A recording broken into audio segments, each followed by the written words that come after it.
Isa sa mga pinakamahirap na nararanasan ng tao ay yung mamatayan ng mahal sa buhay. Kumisan kahit na napaka-religyoso, napaka-espiritual, ay nagigiba ang dibdib at pinanghihinaan ng loob at kuminsan ay nayayanig ang pananampalataya. Marami naman na hindi maka-adjust, matagal na nagkakaroon ng depression, o kaya ay talagang hindi maka-move on. Ano ba talaga ang pwede nating pag-aralan, sariwain, balik-balikan, para maging handa ang ating loob kung meron tayong mga mahal sa buhay na sa kabilang buhay? Kasi nangyayari naman talaga yan, walang exempted. Ang pag-aaral natin ngayon, para lalo tayong makahanap ng kapayapaan mula sa Diyos, ang pamagat, when a loved one passes. Kung ang mahal sa buhay ay sumakabilang buhay. Paano natin ihanda ang ating loob? Paano ihanda ang sarili sa ganitong mga di maiiwasang pagkakataon? Accept important, unchangeable truths about death. One, that people are born and people die. 1 Samuel 2:6, the Lord brings death and makes alive. He brings down to the grave and raises up. Ecclesiastes 5:16, as everyone comes, so they depart. Accept that lifetime has very set limits. Meron talagang takda, may hangganan ang panahon ng buhay sa mundo. Psalm 90 verse 10, our days may come to 70 years or 80 if our strength endures. At kung lumampas pa sa 80, bonus na yon, lalo kung malusog pa. Pero meron naman, hindi nga nakakaranas mabuhay sa mundong ibabaw kasi pinapanganak sila, stillborn. Meron ilang araw lang buhay, meron ilang linggo, ilang buwan, ilang taon, iba-iba. John 14:1-2 and 5, mortals are of a few days. They spring up like flowers and wither away. Like fleeting shadows, they do not endure. A person's days are determined. You have decreed the number of his months and have set limits he cannot exceed. So ang Panginoong Diyos ang nagtakda ng lahat ng buhay, pati kung kailan ito babalik sa Kanya. At meron tayong mga limitasyon, mga hangganan na hindi natin kayang lampasan. So do not be surprised at and by death. Be prepared anytime for the departure of your loved one or for your own. Psalm 39:4-6, show me, Lord, my life's end and the number of my days. Let me know how fleeting my life is. Everyone is but a breath, even those who seem secure. Surely everyone goes around like a mere phantom.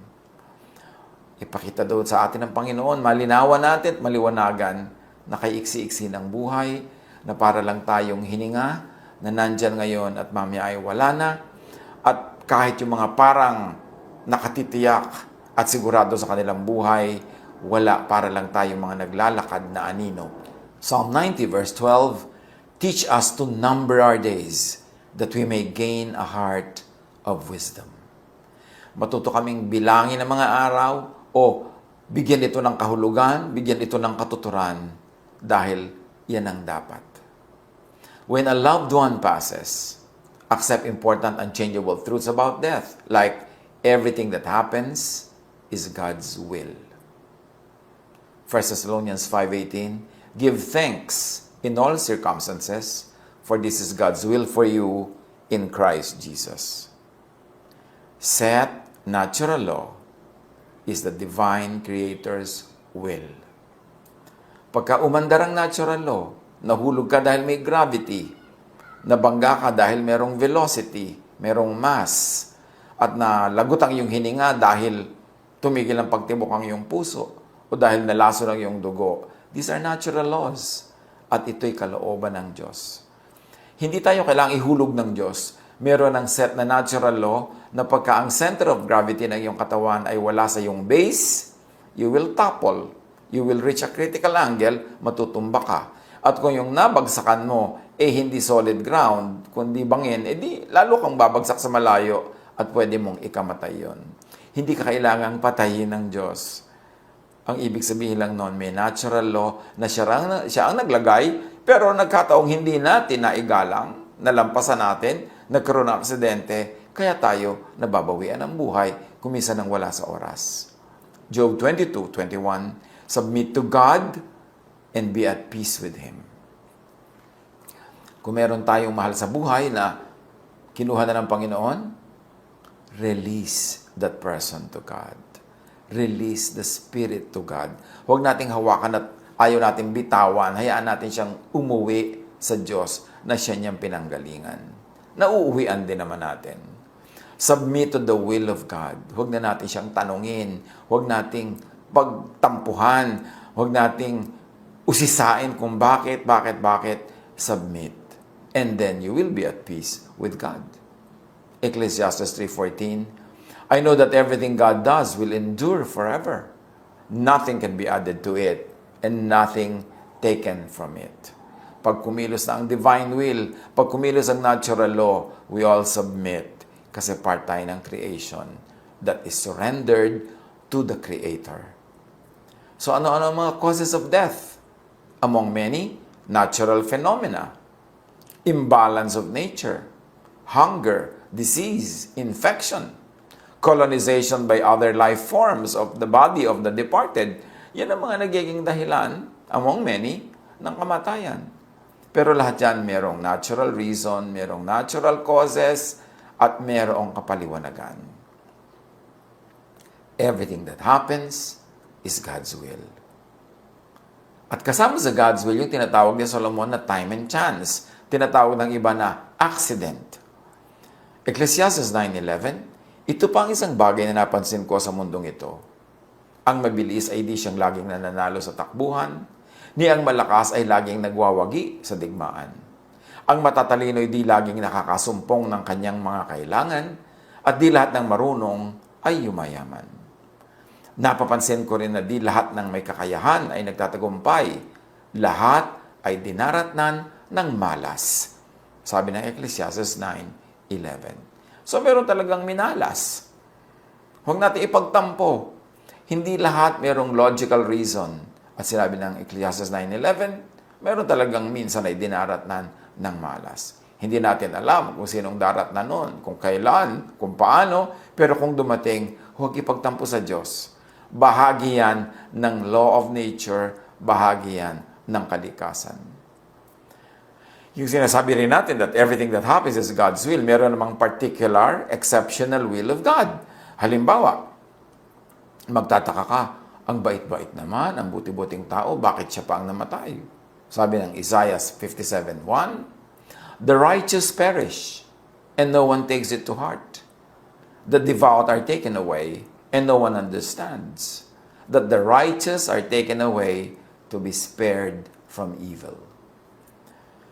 Akala natin kung mamakadiyos, kung mabait, automatic na laging hahaba ang buhay niya. Meron naman na dahil mabait, dahil mabuti at natutuwa ang Diyos sa kanya, kinuha na.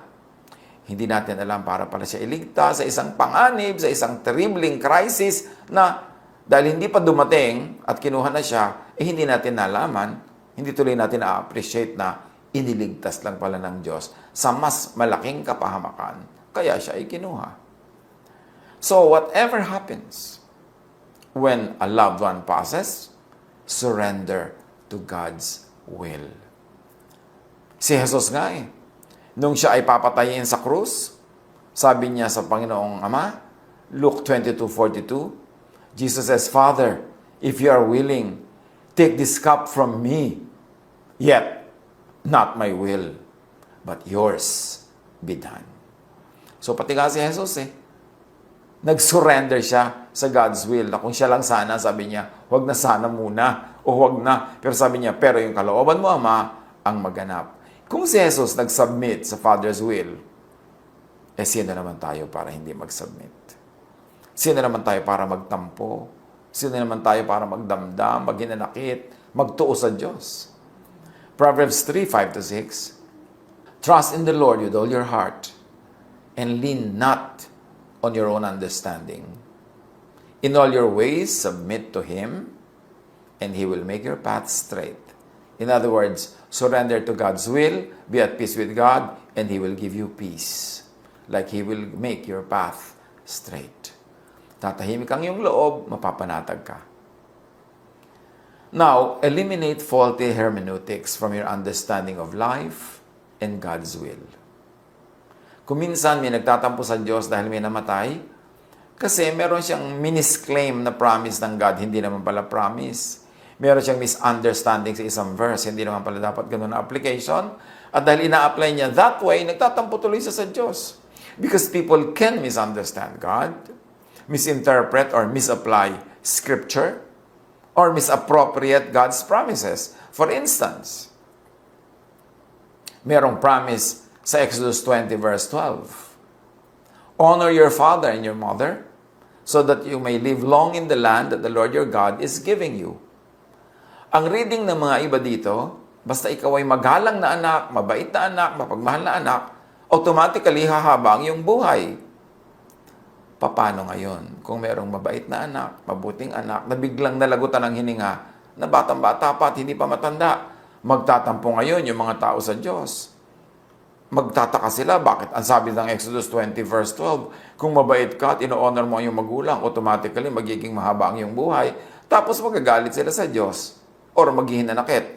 Pero, the usual reading could cause much confusion and disillusionment when people who honor their parents die early, as we are trying to say. Now, dapat nating pansinin. Dapat marunong tayo magbasa ng Scripture, hindi lang yung face value ng words, kundi ano ang context nun, ano ang background nun, ba't yun sinabi? Now, you should note that dishonoring parents, which means by striking or cursing them, was punishable by death in ancient Israel. Nasa batas nila na pag dishonor mo yung magulang by hitting them or cursing them, papatayin ka. You will be killed. Exodus 21, 15 to 17 says, anyone who attacks his father and mother is to be put to death. Anyone who curses their father or mother is to be put to death. So, pag in-apply natin yung sabing, honor your father and your mother that your life may be long, the clause, so that you may live long, could be interpreted as, so that you are not put to death, which means a long and a longer life. That when you honor your father and your mother, hindi ka papatayin according to the law. Hindi ka ipuput into, death. Pero hindi ibig sabihin na kung ino-honor mo yung parents, automatically magkakaroon ka ng long life. Ang ipinapangako, hindi ka papatayin agad dahil hindi mo binibreak yung law. Dahil yung law says, you must honor your father and your mother. Marami nagtatampo sa Diyos kasi nga hindi nila masyado naiintindihan yung verses. Apply sila ng apply according to their own understanding. When a loved one passes, accept important unchangeable truths. Release the departed to God. Sa Diyos naman uuwi ba't di mo pawalan? Sa Diyos naman siya pupunta, ba't di mo bitawan para akayin siya ng Diyos? Ecclesiastes 12:7, the dust returns to the ground it came from, and the spirit returns to God who gave it. So babalik sa Diyos, ibigay mo sa Diyos. Luwagan mo sa iyong dibdib. Bitawan mo. 1 Chronicles 29:15, we are only strangers traveling through this world. Our time on earth is like a passing shadow, and we cannot stop it. So, strangers lang tayo dito sa mundo talaga, hindi tayo taga rito. Ano naman nakakapagtaka na tayo kinukuha na at pinapauwi where we came from? 1 Peter 2:11, beloved, you are just sojourners and pilgrims. Abstain from fleshly lusts which war against your soul. Or, if I may offer an interpretation, abstain from attachment to the world. So, when a person is being taken from the world, release natin. Ibigay sa Diyos. 2 Corinthians 5:8, we are confident, I say, and would prefer to be away from the body and at home with the Lord. When a loved one passes, get on with life till your departure call is made. Yung iba, sinasabi pa, kunin nyo na rin po ako, Diyos. Kinuha nyo na rin lang ang mahal ko sa buhay. Huwag kang marunong pa sa Diyos. Kung gusto kang kunin, di kinuha ka. Hindi ka pa kinukuha dahil hindi ka pa gustong kuhanin, so ang atupagin ay mabuhay dito sa mundo. Huwag mong pakialaman ng Diyos kung kailan kanya kukuhanin. Dahil isinilang ka naman mag-isa, yung mahal mo sa buhay, isinilang din mag-isa. Ngayong kinuha siya mag-isa, huwag mong pagpilitang sumama. Binibigyan ka pa ng Diyos ng buhay sa mundo dahil may purpose ka pa, may gagawin ka pa, so yun ang atupagin. 2 Samuel 12:15-23. Tulad ng sinabi ni Yahweh, ang anak ni David sa asawa ni Urias ay nagkasakit ng malubha.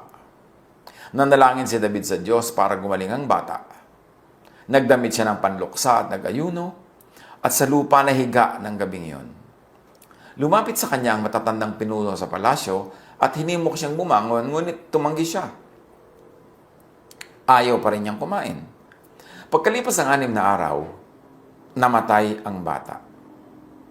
Hindi nila ito masabi kay David sapagkat iniisip nilang lalo silang hindi papakinggan ito at sa halip ay gumawa ng marahas na hakbang. Nakita ni David na nagbubulungan ng mga alipin kaya't naghinala siyang patay na ang bata. Patay na ba ang bata? Tanong niya. Patay na nga po, kamahalan. Sagot naman nila. Pagkarinig nito, bumangon si David, naligo at nagbihis. Pumasok siya sa bahay ni Yahweh, nagpatira pa at nanalangin. Pagkatapos umuwi siya at humingi ng pagkain. Tinanong siya ng kanyang mga tauhan, hindi po namin kayo maintindihan. Nung buhay pa ang bata, nag-ayuno kayo at tumangis dahil sa kanya. Ngayong patay na, bumangon kayo at kumain? Sumagot si David. Nung buhay pa ang bata, ako'y nag-ayuno at tumangis sa pag-asa kong kahabagan ako ni Yahweh at pagagalingin ng aking anak. Ngayong patay na siya, bakit pa ako mag-aayuno? Maibabalik ko pa ba ang kanyang buhay? Balang araw, susunod ako sa kanya, ngunit hindi na siya makakabalik sa akin. Learn from David. Do what you can habang buhay. Kung kaya mo ipagamot, ipagamot. Kung kaya mong alagaan, alagaan. Kung kaya mo ibigay ang gusto, ibigay. Pero pag kinuha na ng Panginoon, release. Let go. Bitawan, and you get on with your own life. Because God still has a purpose for you. Yun ang marapat gawin. Learn from David. Get on with life till your departure call is made. Kaya itong si Solomon, dahil alam niya na maiksi ang buhay at pwedeng kuhanin ang sino man anumang araw, Ecclesiastes 2:10 sabi niya, I denied myself nothing my eyes desired. I refused my heart no pleasure. My heart took delight in all my labor, and this was the reward for all my toil. At sabi din niya sa Ecclesiastes 9:7, Go, eat your food with gladness, and drink your wine with a joyful heart, for God has already approved what you do. May maraming karanasan at katuroan sa atin si Solomon. Lalo sa pagharap ng mga di inaasahan sa buhay, sa pagharap kahit sa kamatayan. Sabi niya sa Ecclesiastes 3:1-8, Everything on earth has its own time and its own season. There is a time for birth and death, planting and reaping, for killing and healing, destroying and building, for crying and laughing, weeping and dancing, for throwing stones and gathering stones, embracing and parting. There is a time for finding and losing, keeping and giving, for tearing and sowing, listening and speaking. There is also a time for love and hate, for war and peace. Ano lang ang talagang main lesson ng pag-isa-isa ni Solomon ng pwedeng mangyari sa buhay? Make the most of time. Kung time ng happiness, magpakasaya. Kung time ng loneliness, tanggapin. Kung time ng pagsilang, tanggapin. Kung time ng pag-alis sa mundo, tanggapin. And how do you make the most of time? Minimize pain. Lahat ng pain, i-minimize Huwag i-maximize. Paliitin. Pagaanin. Padaliin. Maximize pleasure. Lahat ng pwedeng ma-enjoyin. Proverbs 10:22, the blessing of the Lord brings wealth without painful toil for it. So, gusto rin ng Diyos na marami tayong blessings at pleasures. Psalm 16:11, you make known to me the path of life. You will fill me with joy in your presence, with eternal pleasures at your right hand. Linawin natin ang pagkakilala sa Diyos. God wants us to enjoy. God wants us happy. So do the most good.